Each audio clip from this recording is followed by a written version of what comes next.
मैं पूछना चाहता हूँ इलेक्शन कमीशन ऑफ इंडिया से, वो महाराष्ट्र चुनाव के बारे में बताएं कि पिछले लोकसभा चुनाव 2019 से 2024 के लोकसभा चुनाव तक 5 साल में 32 लाख नए वोटर बने महाराष्ट्र में।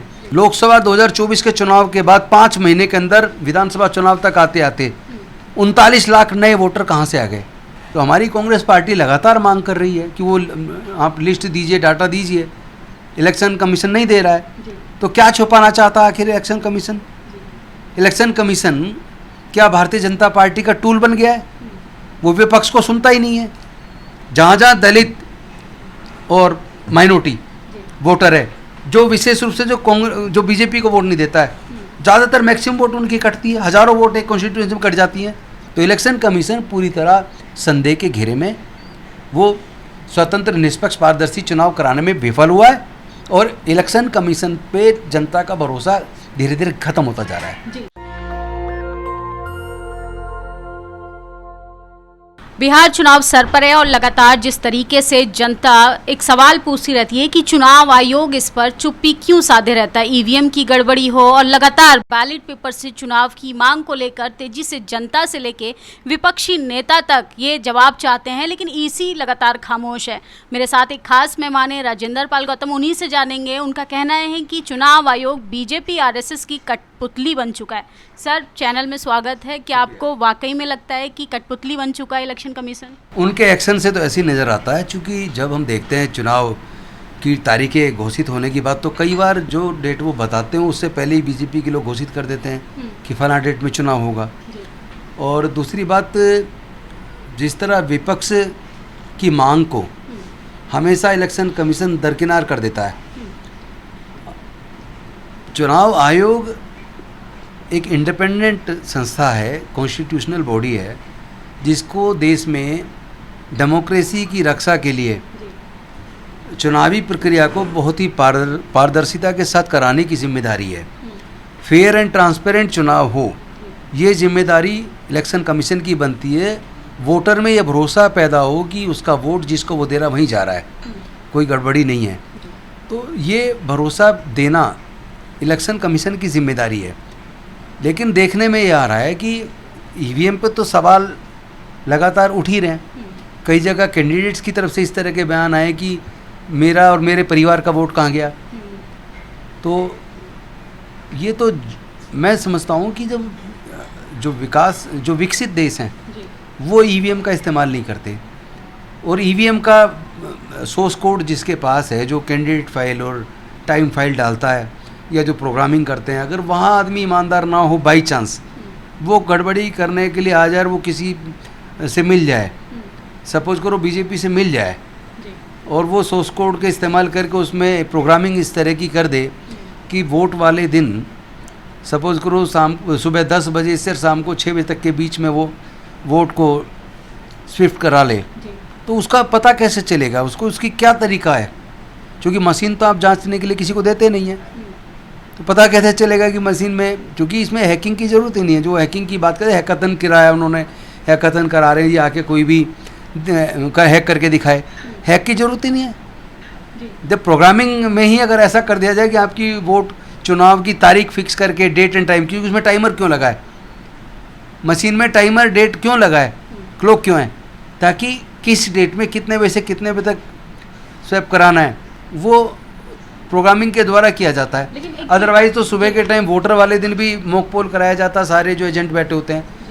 चुनाव आयोग के पूर्व प्रमुख जो थे, उन्होंने कहा कि निष्पक्ष चुनाव कराने का अगर क्रेडिट जाता है तो भारत के चुनाव आयोग को जाता है। नहीं, बिल्कुल गलत है। मैं पूछना चाहता हूँ इलेक्शन कमीशन ऑफ इंडिया से, वो महाराष्ट्र चुनाव के बारे में बताएं कि पिछले लोकसभा चुनाव 2019 से 2024 के लोकसभा चुनाव तक 5 साल में 32 लाख नए वोटर बने महाराष्ट्र में।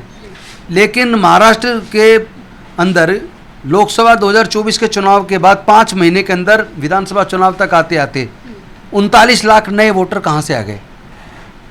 उसकी जो डिटेल मांगी है, लिस्ट मांगी है, वो उन्होंने दी नहीं। तो हमारी कांग्रेस पार्टी लगातार मांग कर रही है कि वो आप लिस्ट दीजिए, डाटा दीजिए। इलेक्शन कमीशन नहीं दे रहा है, तो क्या छुपाना चाहता है आखिर इलेक्शन कमीशन? इलेक्शन कमीशन क्या भारतीय जनता पार्टी का टूल बन गया है? वो विपक्ष को सुनता ही नहीं है। कोई भी घोषणा कर देता, उससे पहले जैसा होता था, पहले election commission all party meetings बुलाता था, उनके साथ चर्चा करता था। क्योंकि इलेक्शन कमीशन किसी पार्टी के लिए काम नहीं कर रहा है, वो भारत में निष्पक्ष और स्वतंत्र पारदर्शी चुनाव कराने के लिए प्रतिबद्ध है। उसके लिए उसे चाहिए कि वो तमाम पार्टियों से बैठ के बात करे, सबके इनपुट्स ले और उनकी जो शंकाओं को दूर करे। साथ ही साथ चुनाव की जो तिथियां हैं वो किसी राज्य में तो एक दिन में कराता है, किसी राज्य में 7-7 चरण में कराता है। इसका मतलब क्या है? मतलब क्या है इसका? और वो डेट जिस तरह की आती है, ऐसा लगता है जैसे उनके लिए स्पेस दे रहे हैं कि आप चुनाव प्रचार के लिए बीजेपी के लिए स्पेस दे रहे हैं। ऐसा क्यों लगता है? पूरे देश के लोगों को क्यों लगता है ऐसा? इसका जवाब तो इलेक्शन कमीशन को देना पड़ेगा। जी, आपकी पार्टी लगातार ST अब ये जो हो रहा है बिहार के अंदर, 1 महीने के अंदर वो पूरा वेरीफाई कैसे करेंगे? नए सिरे से जो वोटर की जो उन्होंने जो रिक्वायरमेंट्स मांगी गई हैं, वो रिक्वायरमेंट्स गरीब आदमी बेचारा कहाँ से देगा? कितने बार वहाँ बिहार में बाढ़ आती है, सबके दस्तावेज, घर सब कुछ बह गई, झुग्गी बह गई। अब उनके पास कहाँ हैं? उनके जो रह रहे हैं वहाँ, जिनके पुश्ते वहाँ मर गए। लेकिन चूंकि आप देखोगे दलित, विशेष रूप से दलित, अति पिछड़ा, जो गरीब है, मजदूर है, उनके पास तो ज़मीन के कोई पेपर ही नहीं है। उनमें बहुत सारे लोग अनपढ़ भी हैं, उनके पास पढ़ाई लिखाई के डॉक्यूमेंट नहीं है। बहुत लोग ऐसे जो जन्म प्रमाण पत्र नहीं बताते, वो भी नहीं उनके पास है। तो वो डॉक्यूमेंट देंगे कहाँ से? डाटा तो होने चाहिए। जिन्होंने पिछली बार वोट डाला, जो पहले वोटर था, उसको क्यों नहीं आप रखते हैं? जो पिछला जब सर्वे हुआ था उसको रख के, और फिर दूसरी बात, 1 महीने के अंदर कैसे पूरा सर्वे कंप्लीट होगा? हम भी जानते हैं BLO क्या करते हैं, एक जगह बैठ के सारा खाना पूर्ति करके चले आते हैं। और अगर नहीं करते तो ऐसा क्यों होता है कि मैंने खुद पिछले चुनाव में 2 बार देख लिया, जहाँ जहाँ दलित और माइनॉरिटी वोटर है, जो विशेष रूप से जो बीजेपी को वोट नहीं देता है, ज़्यादातर मैक्सिमम वोट उनकी कटती है। हज़ारों वोट एक कॉन्स्टिट्यूएंसी में कट जाती हैं, उन्हीं की क्यों कटती हैं? और वो लोग बेचारे वोट वाले दिन वोट डालने आते हैं तो पता लगता है लिस्ट में उनका नाम ही नहीं है। तो उनका नाम कट कैसे गया? आपके BLO क्या कर रहे हैं? और फिर अगर कटा है, गलत कटा है, तो उन BLOs पे क्या कार्रवाई? बताए ना इलेक्शन कमीशन क्या कार्रवाई की आपने? तो इलेक्शन कमीशन पूरी तरह संदेह के घेरे में, वो स्वतंत्र निष्पक्ष पारदर्शी चुनाव कराने में विफल हुआ है और इलेक्शन कमीशन पे जनता का भरोसा धीरे धीरे खत्म होता जा रहा है। जी, लगातार संसद का सत्र भी शुरू होने वाला है। क्या आपकी पार्टी के जो मुखिया हैं वो इस मुद्दे को संसद में उठाएंगे? क्योंकि बिहार चुनाव सर पर है। निश्चित तौर पर ये मुद्दा उठेगा और उसको पार्टी जो इंडिया गठबंधन है उन सबसे बात भी हो रही होगी। और मुझे लगता है कि इस पे बात बन के पूरी पॉलिसी बनेगी कि किस तरह से इस मुद्दे को संसद के माध्यम से जनता तक लेके जाना है। एक आखिरी सवाल लेंगे सर, आप उड़ीसा गए थे, जिस तरीके से दलित परिवार को प्रताड़ित किया गया था, क्या कंक्लूजन निकला? पार्टी का क्या रिस्पांस है लगातार कि जिस तरीके से कांग्रेस ST SC OBC पर राजनीति कर रही है, वाकई में यूनियन हो रहा है उसका? कांग्रेस SC ST OBC पे राजनीति नहीं कर रही है, बल्कि कांग्रेस को एहसास हो गया है कि SC ST OBC माइनॉरिटी उनका कोर वोटर रहा है और कांग्रेस ने भी अपनी सरकारों में इन वर्गों के लिए बहुत काम किए हैं। आज़ादी से लेकर अब तक का आप देखेंगे, चाहे नेशनलाइज्ड किया हो बैंकों को, इंश्योरेंस कंपनियों को, उसमें करोड़ों लोगों को रोज़गार मिला। 100 से ज़्यादा PSUs बनाए, उसमें रिजर्वेशन के माध्यम से करोड़ों लोगों को रोज़गार मिला। स्कॉलरशिप की व्यवस्था की, जमीन 20 सूत्री कार्यक्रम में खेत की ज़मीन, रेजिडेंशियल प्लॉट के ज़मीन के पट्टे दिए और स्कॉलरशिप इतनी मिल जाती थी कि उसी से लोग पढ़ लिख के बड़े बड़े अधिकारी बन गए। आज तो स्कॉलरशिप का पता नहीं है, फेलोशिप ख़त्म हो गई है। और जो वित्त विकास निगम जितने बने हैं SC ST OBC minority handicapped को लेके, वो सब खत्म है लगभग। उनके लिए कोई पैसा नहीं दिया जा रहा है। Special component plan, schedule caste, tribal सब प्लान, उसका फंड ख़त्म कर दिया गया है। एजुकेशन का फंड ख़त्म कर दिया, गिरते गिरते 3% से भी नीचे, 2.कुछ% पे एजुकेशन का बजट है। 1 पॉइंट कुछ समथिंग जो है 2% से भी नीचे हेल्थ का बजट है। हर चीज़ का तो बजट गिर रहा है। कॉरपोरेट के लाखों करोड़ रुपए माफ़ हो रहे हैं, 20-20 लाख करोड़, और बेचारे किसान आत्महत्या कर रहे हैं। ये स्थिति है। क्या कहेंगे उड़ीसा वाले इंसिडेंट पर? आप कहेंगे इटावा में जिस तरीके से OBC को कथावाचक के उड़ीसा के अंदर घटना घटी है, मैं आपको बताऊं, मैं वहाँ विजिट पे गया था गंजम जिले में, तो वहाँ इस तरह का चलन है कि बेटी की शादी में लोग कन्यादान में गाय देते हैं। तो उस वक्त उस पर पैसा नहीं था लड़की के फादर पे और वो नहीं दे पाया। लेकिन जब उसकी लड़की प्रेग्नेंट हुई और बच्चे को जन्म देने के लिए पीहर में आई, तो बच्चे को जन्म देने के बाद अब उसे वापस जाना था। तो उसके फादर ने सोचा कि अब थोड़ा पैसा भी है, अब मैं एक गाय और बछड़ा उसको बेटी को जाते वक्त दे दूं।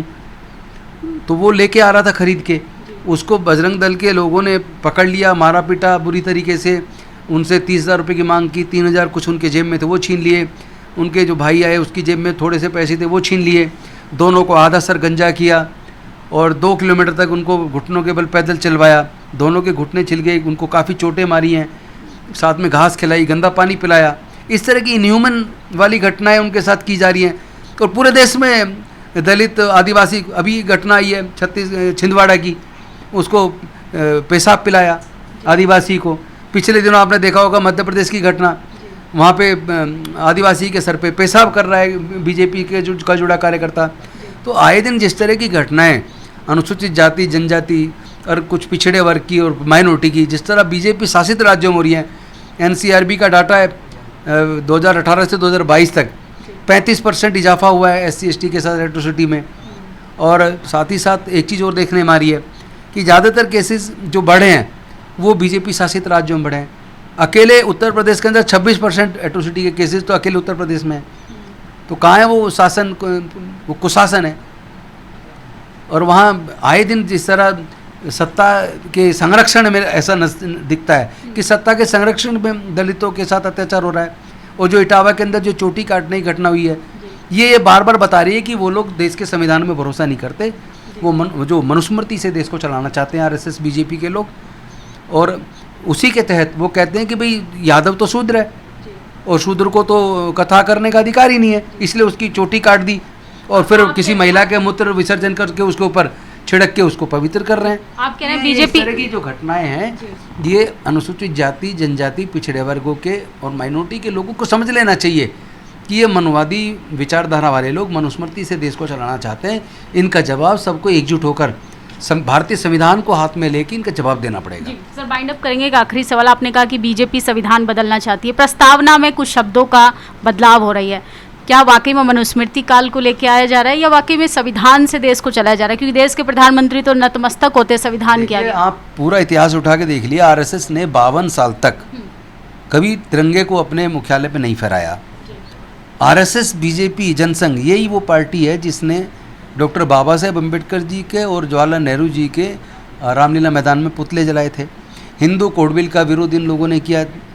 और ये लोग तो हमेशा डॉक्टर बाबा साहेब के, अम्बेडकर जी के भी लिए बाधा बनते आए, पूरे दलित, पिछड़े, आदिवासी समाज पे उत्पीड़न करते आए।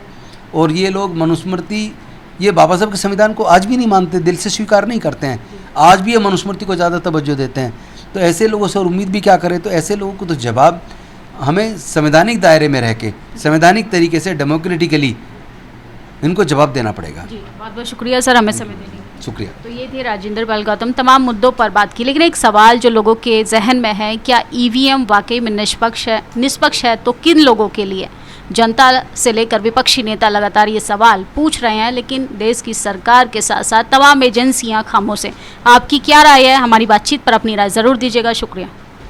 नेशनल दस्तक की आपसे गुजारिश है कि अगर इसको बचाना चाहते हैं तो नेशनल दस्तक को सब्सक्राइब करने के लिए रेड कलर के सब्सक्राइब बटन को दबाएं, फिर बेल आइकन की घंटी दबाएं। नेशनल दस्तक को बचाने के लिए बहुत जरूरी है कि हर खबर को शेयर करें, लाइक करें, कमेंट जरूर करें।